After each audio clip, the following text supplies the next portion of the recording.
வருஷம் ரொம்ப நல்லபடியாக இருந்தேன். இப்போ நாகையில் வந்து அவ்வளோ ஒரு சந்தோஷமாக இருக்கும். அந்த ஆஃபீஸில் ஒர்க் பண்ணுறதுக்கே அவ்வளோ ஒரு சந்தோஷமாக இருந்தது. இப்போ இந்த மெடிக்கல் காலேஜ்லேயும் ரொம்ப சந்தோஷமாக என்னோடய வேலையை வந்து அதுதான் எனக்கு சாமி, அதுதான் எனக்கு சாப்பாடு. நான் வந்து watch stop manufacturing factory run பண்ணிகிட்டு இருக்கேன். இந்த மாதிரி இந்த கேட்டலாக் ப்ரிப்பேர் பண்ணது விஜயநாதன் சார் தான். அவருக்கு ஒரு கைதறி கொடுத்துடலாமே.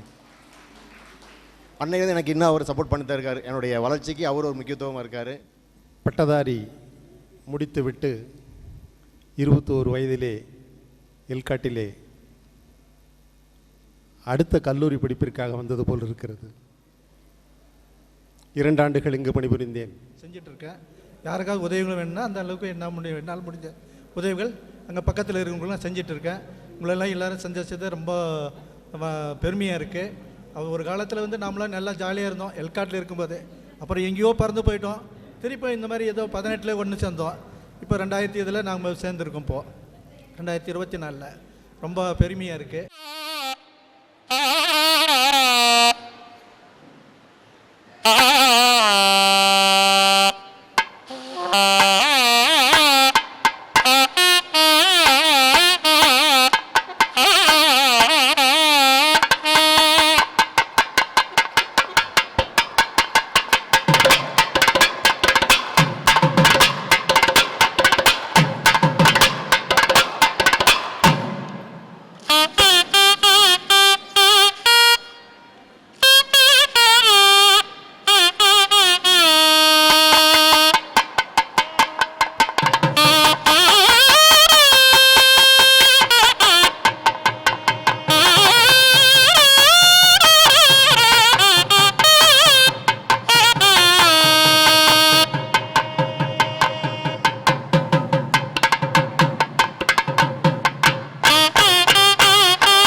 இங்கே வருகின்ற எல்லாருக்கும் என் வணக்கத்தை தெரிஞ்சுக்கின்றேன்.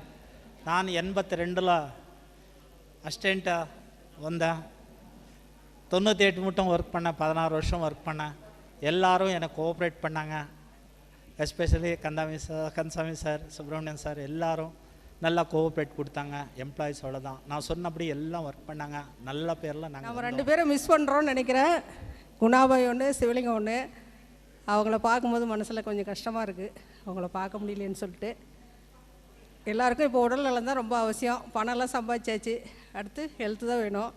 எல்லோரும் உடம்பு நல்லா பார்த்துக்குங்க. எல்லாரையும் சந்திச்சதில் ரொம்ப நிகழ்ச்சி. இப்போவும் வந்து இந்த இப்போ ஒன்று கூடல் நிகழ்ச்சி நடத்த ஏற்பாடு செஞ்சு முயற்சி எடுத்து இவ்வளோ ஒரு பெரிய கிராண்டாக வந்து சக்ஸஸ்ஃபுல்லாக நம்ம சக நண்பர்கள் எல்லாம் வந்து இது மாதிரி இவ்வளோ சிறப்பாக ஏற்பாடு செஞ்சு இதை முன்னின்று நடத்துனதுக்கு ரொம்ப எல்லாருக்கும் நன்றியை தெரிவிச்சுக்கிறேன். நம்ம எல்லாம் எல்லாம் ஒரு ரிட்டைர்மெண்ட்டு பாதி பேர் ஆகிட்டோம். ரிட்டைர்மெண்ட் ஸ்டேஜில் கொஞ்சம் பேர் இருக்கோம். இனி வரும் காலங்களில் நம்மளை உடல் ஆரோக்கியத்தை பார்த்துட்டு நம்ம குழந்தைங்க, பேரன் பேத்திங்க அவங்க கூட வந்து நம்ம சந்தோஷமாக நாள்களை கழிச்சுட்டு இங்கே இருக்கிறவங்களுக்கு எல்லாருக்கும் இறைவன் வந்து நல்ல ஆயுளையும் ஆரோக்கியத்தையும் கொடுக்கணும். 2018 ரிட்டையர் ஆகிட்டேன். இப்போ சொந்த ஊரில் வேலை செஞ்சிட்ருக்கேன். விவசாயம் செய்கிறோம், விவசாயம் பண்ணிகிட்ருக்கோம். பால் மாடு வச்சு வளர்த்துட்ருக்கோம். 4 பேருக்கு உதவி ஹெல்ப் பண்ணிகிட்ருக்கோம். ஊரில் பொதுமக்களுக்கு ஊரில் இருக்கும் நல்லது கெட்டது ஏதாவது ஒரு பிரச்சனைனா போயிட்டு எல்லாருக்கும் சொல்லி அரேஞ்ச் பண்ணி மற்றது கோயில் நிர்வாகம் இதெல்லாம் செஞ்சிட்ருக்கோம்.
ஜோ. இன்னைக்கு ஆஃப்டர்நூன் இங்கே ஒரு ஜும்பா செஷன் கண்டக்ட் பண்ணலாம் அப்படின்றதுக்காக வந்திருக்கோம். ஃபர்ஸ்ட் ஆஃப் ஆல் இந்த ஆப்பர்ச்சுனிட்டி க்ரியேட் பண்ணி கொடுத்த சம்பங்கி சாருக்கு ரொம்ப என்ன அப்படிங்கிறது ஃபர்ஸ்ட்டு தெரிஞ்சுக்கலாம். அதுக்கு முன்னாடி நான் வந்து licensed Zumba instructor. So Zumba அப்படின்னா என்னன்றதுனா, இப்போது நம்மளுக்கு எல்லாருக்குமே ஏஜ் ஆகுது, மெட்டபாலிசம் குறையுது, சாப்பிட்ற சாப்பாடே நல்லா இல்லை அப்படிங்கிறாங்க. அப்போது வந்து நம்ம ஃபிட்னஸ் கண்டிப்பாக எல்லாருமே எடுத்துக்க வேண்டிய ஒரு அவசியமான விஷயம் ஆயிடுச்சு இல்லைங்களா? அட்லீஸ்ட் வாக்கிங்காச்சும் எல்லோரும் போகிறீங்களா? யாரெல்லாம் ஃபிட்னஸில் இருக்கீங்க சொல்லுங்கள் பார்க்கலாம். லிட்ரலி லோ நிறைய பேர் இல்லை, யாரோ ஒருத்தர் தான் வாக்கிங்காச்சும் எடுக்கிறீங்க இல்லைங்களா? அந்த மாதிரி ஒரு விஷயம் தான் ஜும்பா. ஜும்பா அப்படிங்கிறது என்னன்னா டான்ஸ் பண்ணிட்டே நம்ம எப்படி ஃபிட்னஸ் பண்ண போகிறோம் அப்படிங்கிறது தான் ஆக்சுவலி ஜும்பா. இந்த கிளாஸஸ் வந்து 1 hour இருக்கும். 1 hourமே நம்ம ஒரு சின்ன பிரேக் நடுவில் ஒரு ½ hour ஒன்ஸ் மட்டும் ஒரு பிரேக் இருக்கும். அதுக்கப்புறமா த்ரூ அவுட் 1 hourமே கிளாஸ் இருக்கும். டான்ஸ் பண்ணியே ஒரு வெயிட் லாஸ் பண்ணுறதோ இல்லை ஒரு ஃபேட் லாஸ் பண்ணுறதோ, நம்ம உடம்பை எப்படி ஃபிட்டாக வச்சுக்க போகிறோம், நம்ம மசில் எப்படி டோன் பண்ண போகிறோம் அப்படின்றது தான் ஜும்பா டான்ஸ் ஆக்சுவலி. அது ஸோ அதை ரெப்ரசன்ட் பண்ணி நாங்கள் இன்றைக்கி வந்திருக்கோம். நாங்கள் என்ன ஆசைப்படுறோம் அப்படின்னா, நீங்கள் எல்லாருமே கொஞ்ச நேரம் எங்களோட ஜாயின் பண்ணணும். அதுக்காக வா சூப்பர், நான் இப்படி ஒரு ரெஸ்பான்ஸ் நான் எதிர்பார்க்கல. சூப்பர். சரி, எல்லாருமே சாப்பிட்டு வந்திருக்கோம். அவர் சொன்ன மாதிரி ஒரு மெதப்பில் இருப்போம், அப்படியே லைட்டாக எழுந்துச்சி மூவ் பண்ணலாம். ஸோ யூஸ்வலி ஜும்பாவில் இன்னொன்று என்னென்னா, ஒரு 45+ 50+ கேட்டகரிஸ் இருக்காங்க அப்படின்ற போது வந்து ஜும்பா கோல்டு அப்படின்ற விஷயம் வந்துடும். ஜும்பா கோல்டு அப்படின்னும் போது உங்களுடைய ஏஜ் கேட்டகரிக்கு நம்ம என்ன கைண்ட் ஆஃப் ஒர்க் அவுட் கொடுக்க போகிறோமோ அதனுடைய இன்டென்சிட்டி வந்து குறைஞ்சிரும். லோ இன்டென்சிட்டியில் கொடுப்போம். ஸோ அந்த மாதிரி நீங்கள் மோஸ்ட்லி ஒரே இடத்துல இருந்து கொஞ்சம் லைட்டாக மூவ் பண்ணுற மாதிரி தான் நாங்கள் செட் பண்ணியிருக்கோம். ஒரு 15 to 20 minutes ஜாலியாக. அண்ட் ஆல்சோ உங்கள் ஃப்ரெண்ட்ஸ் கூடலாம் இருக்கீங்க. ஸோ டான்ஸ் பண்ணோம் அப்படின்னாலே அது ஒரு தனி எனர்ஜி தானே. மியூசிக் அண்ட் டான்ஸ் காம்பினேஷன் அப்படின்றப்போவே அது ஒரு தனி எனர்ஜி தான். பண்ணலாங்களா? எல்லாமா? வா சூப்பர், சமரஸ்.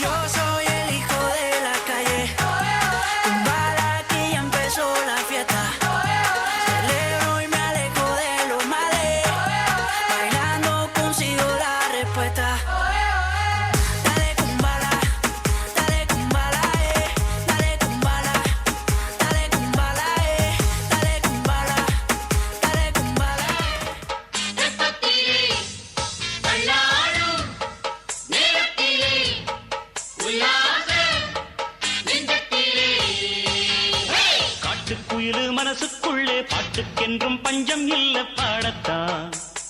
தவிலை தட்டு துள்ளிக்கிட்டு கவலை விட்டு கச்சை கட்டு ஆடத்தான்.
சூப்பர். அப்போ அந்த டான்ஸ் ஆடி எல்லாருமே பயங்கர ஆக்டிவ் மோடில் இருக்காங்க. Thank you so much. அந்த ஜும்பா டான்ஸ் ரொம்ப நல்லா போச்சு. ஸோ நம்மலாம் யோசிச்சு பார்த்துருப்போம், வீட்டில் வந்து நம்ம ஃப்ரீயாக டான்ஸ் ஆட முடியாது அப்படின்னு. ஸோ அந்த குறை இல்லாமல் எல்லாருமே வந்து ரொம்ப ஆக்டிவாக ஃபிசிக்கலாக வந்து ரொம்ப நாங்கள் இன்னும் ஃபிட்டாக இருக்கிறோம் அப்படின்றத காமிக்கிறதுக்காக ரொம்ப நல்லா இருந்தது டான்ஸ். இப்போ உடலுக்கு வந்து இந்த மாதிரியான ஒரு எக்ஸசைஸோ டான்ஸோ வந்து நிச்சயமாக நம்மளுக்கு வந்து தேவைப்படுது.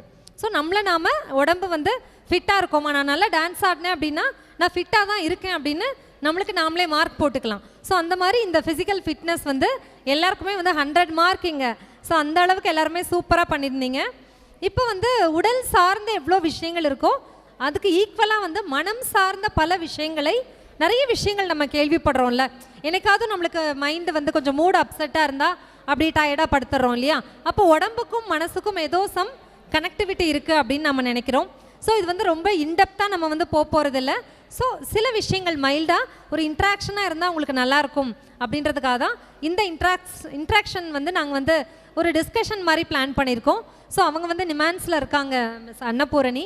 ஸோ அவங்களும் நிறைய விஷயங்கள் வந்து எல்டர் பீப்புளுக்காக தான் நிறைய விஷயங்கள் வந்து அவங்க பிஹெச்டியில் வந்து அவங்க தீசஸ் அந்த சப்மிஷன்லாம் பண்ணிகிட்ருக்காங்க. ஸோ நிறைய இன்ஃபர்மேட்டிவாக தான் இருக்க போகுது. நீங்களும் நிறைய விஷயங்கள் இதில் வந்து பேச போகிறீங்க. ஸோ அந்த மாதிரி தான் இருக்க போகுது. ஸோ இதில் வந்து பார்த்தோம் அப்படின்னா நிறைய நம்மளுக்கு வந்து கேள்விகள் இருக்கும். ஒரு 40 இப்போல்லாம் வந்து நான் மூத்தோர்கள் அப்படின்றத விட மிடில் ஏஜ் பீப்புளுக்கே நிறைய கொஷின்ஸ் வருது, நிறைய கேள்விகள் வருது. எனக்கு 40 வயசு ஆயிடுச்சு, நான் எப்படியெல்லாம் டயட் எப்படியெல்லாம் இருக்கணும், எந்த மாதிரிலாம் நான் ஃபாலோ பண்ணணும் அப்படின்னு பல கேள்விகள் நம்மளுக்குள்ள நிறைய விஷயங்கள் இருக்குது. ஸோ அந்த கேள்விகளுக்கு நம்ம ரொம்ப டீட்டெயிலாக பார்க்கல அப்படின்னா கூட கொஞ்சம் மேலோட்டமாக என்னென்ன முக்கியமான விஷயங்கள் அப்படின்றத சும்மா ஷார்ட்டாக ஸ்வீட்டாக அந்த டிஸ்கஷன் வந்து நம்ம வந்து பண்ண போகிறோம். பாப்புலேஷன் ஸ்டாட்டிஸ்டிக்ஸ் இப்போ பார்த்தோம்னா நம்மளுடைய இந்தியா வந்து வயதானவர்கள் வந்து 60+ தான் நம்ம சீனியர் சிட்டிசன்ஸ் அப்படின்னு சொல்கிறோம், எல்லாருக்கும் தெரிஞ்சிருக்கும். இது ஒவ்வொரு கண்ட்ரியில் ஒவ்வொரு மாதிரி இருக்கும். நம்ம இந்தியாவில் வந்து 60+ வந்து சீனியர் சிட்டிசன், லைக் அவங்கள வயதானவர்கள் சொல்கிறாங்க. இப்போ முதியோர்கள்ன்ற வார்த்தை போய் மூத்தோர்கள் அப்படின்ற ஒரு வார்த்தை நம்ம பயன்படுத்துகிறோம். இப்போ மூத்தோர்கள் வந்து ஒரு பாப்புலேஷன் நம்ம இந்தியாவில் பார்த்தோம்னா எவ்வளோ இருக்கலான்ற கெஸ் பண்ணோம்னா 12% இருக்குது. 100க்கு 12% வந்து முதியோர்கள் வந்து இந்தியாவில் இருக்கிறாங்க. இந்த 12% வந்து இன்னும் ஜாஸ்தி ஆகும்னு சொல்லி ஆராய்ச்சியாளர்கள் வந்து ப்ரெடிக்ட் பண்ணுறாங்க. இப்போ 12% இருக்கிறது 2050 பார்த்தோம்னா 20% இருக்க போகுது. அப்போது இந்தியா வந்து fastest growing in elderly population. முதியோர்களுடைய பாப்புலேஷன் வந்து அதிவேகமாக இருக்கக்கூடிய நாடுகளில் இந்தியாவும் ஒன்றாக போகிறது. அதுக்கு இப்போ நம்ம இந்தியா பல தயார் நிலைகளை இப்போலேருந்தே ப்ரிப்பேர் பண்ணி, ஃபார் எக்ஸாம்பிள் பார்த்தோம்னா இப்போ உள்ள பிப்ரவரி மந்தில் கூட நம்ம சென்னை கிண்டியில் வந்து முதியோர்கள் மருத்துவ மையம் அப்படின்னு சொல்லிட்டு நம்ம மோடி அவர்களால் திறந்து வைக்கப்பட்டது. அப்போ இதன் மாதிரி கவர்மெண்ட்டும் நம்ம முதியோர்களோட பாப்புலேஷனை சந்திக்கிறதுக்கு பல திட்டங்கள் பல பிளான்கள் வந்து பண்ணிட்டு இருக்கிறாங்க. ஆக்சுவலாக இப்போ நம்ம மூத்தோர்கள் அப்படின்ற ஒரு வார்த்தையை சொல்கிறோம். மூத்தோர்கள்லாம் ரொம்ப பெரியவங்களை தான் அப்படின்னு நம்ம சொல்ல போகிறதில்ல. இப்போ வந்து இப்போ 20 வயசுக்காரவங்களுக்கு 30 வயசுக்காரவங்க மூத்தோர்கள் தானே, 30 வயசு இருக்கிறவங்களுக்கு 40 வயசு பார்க்குறப்போ மூத்தோர்கள். ஸோ அந்த டேர்ம் தான் நம்ம யூஸ் பண்ணுறோம். வயதானவர்கள் அப்படின்ற அர்த்தத்தில் நம்ம எதுவுமே சொல்லலை. அப்போ மூத்தோர்கள் அப்படின்னு எடுக்கிறப்போ ஜென்ரலாகவே பல பேருக்கு இருக்கிற சேலஞ்சஸ் பார்த்தோம் அப்படின்னா இன்றைக்கி வந்து இந்த ஜென்ரேஷன் கேப் அப்படின்னு சொல்கிறோம். நான் இருந்த மாதிரி என்னோடய குழந்தைங்க வளரலை அப்படின்றது நிறைய பேர் சொல்கிற ஒரு முக்கியமான ஒரு விஷயமா இருக்குது. இன்றைக்கி சேலஞ்சஸ் சவால்கள் அப்படின்னு பார்த்தோன்னா பெரியவங்களுக்கு என்னென்னலாம் பேசிக்காக தேவை. இப்போ நம்ம பாடத்தில் படிச்சிருக்கோம்ல, நம்ம வந்து அடிப்படை தேவைகள் என்ன அப்படின்னு பார்த்தோன்னா உணவு, உடை, இருப்பிடம், இது 3 நம்ம படிச்சிருக்கோம். இப்போ ஒரு சர்டன் ஏஜ் ஆயிடுச்சு, இப்போ நான் ரிட்டையர்மெண்ட் ஆக போகிறேன் கண்டிஷனில் எதெல்லாம் எனக்கு தேவைப்படும் அப்படின்னு பார்த்தோன்னா முதல்ல நான் ஃபினான்ஷியலாக பொருளாதார ரீதியாக நான் எப்படி இருக்கேன், என்னோட ஸ்டேட்டஸ் எப்படி இருக்குன்றத முதல் கேள்வியாக இருக்குது. அப்போ பொருளாதாரம் ரீதியாக வந்து நான் வந்து ஸ்ட்ராங்காக இருக்கேன், எனக்கு ஒன்றும் பிரச்சனை இல்லை, நான் சேர்த்து வச்சுருக்கேன், எனக்கு பென்ஷன் வரும், ரிட்டையர் ஆனால் கூட கவலை இல்லை அப்படின்னா நான் ஃபஸ்ட்டு ஒரு சேஃபர் ஜோனில் இருக்கேன். இப்போ வந்து நான் ஃபினான்ஷியலாக நல்லா இருக்கேன், உடம்பு நல்லா இருக்கேனா, இப்போ வரைக்கும் நான் ஆக்டிவாக இருக்கேன், என்னை யாரையுமே நான் தொந்தரவு பண்ணல, என்னோட வேலைகளை நான் நல்லாவே சந்தோஷமாக செஞ்சுக்கிறேன், காலையில் எந்திருக்கிறேன், வாக்கிங் போகிறேன், என்னோட வேலைகளை எல்லாம் பண்ணுறேன், குழந்தைங்கள பார்க்குறேன், பேர குழந்தைங்கள பார்க்குறேன், இந்த மாதிரி என்னோட லைஃப் ஸ்டைல் ரொம்ப சூப்பராக போகுது, யாரையும் நான் டிஸ்டர்ப் பண்ணலை. அப்போ 2வது விஷயம் ஃபுல்ஃபில் ஆயிடுச்சு. 3வது விஷயம் என்ன அப்படின்னு பார்த்தோன்னா என்னோட உறவுகள், என் கூட இருந்து என்னோட டைம் ஸ்பெண்ட் பண்ணுறதுக்கு. இப்போ ஆண்களாக இருந்தால் அவங்களோட ஒய்ஃப், பெண்கள் கூட இருக்காங்களா, பெண்களாக இருந்தால் அவங்களோட ஹஸ்பண்ட் இல்லையா ஸ்பவுஸ், ஸோ அவங்க கூட இருக்காங்களா அப்படின்னு பார்க்குறப்போ 3வது விஷயம். குழந்தைங்களோட நம்ம சேர்ந்துருக்கோமா, நம்மளோட பேர குழந்தைங்களோட சேர்ந்துருக்கோமா? ஏன்னா அதான ப்ரமோஷன். மூத்தவர்களுக்கு வந்து என்ன ப்ரமோஷன் அப்படின்னா, வேலையில் இருக்கிற வரைக்கும் இன்க்ரிமெண்ட் இருக்கா, ப்ரமோஷன் இருக்கான்னு யோசிக்கிறோம். பட் வேலை முடிஞ்சு ரிட்டையர் ஆகிறப்ப என்ன ப்ரமோஷன்? குழந்தைகள் கல்யாணம் ஆயிடுச்சு அப்படின்னா அது ஒரு சந்தோஷம். பேர குழந்தைங்க பிறந்துட்டாங்கன்னா அடுத்த ப்ரமோஷன், தாத்தா ஆக போகிறோம், பாட்டி ஆக போகிறோம். ஸோ இந்த மாதிரியான ப்ரமோஷன் வர்றப்போ ரொம்ப ரொம்ப ஹாப்பியாக அதை நம்ம வந்து எதிர்கொள்ள போகிறோம்.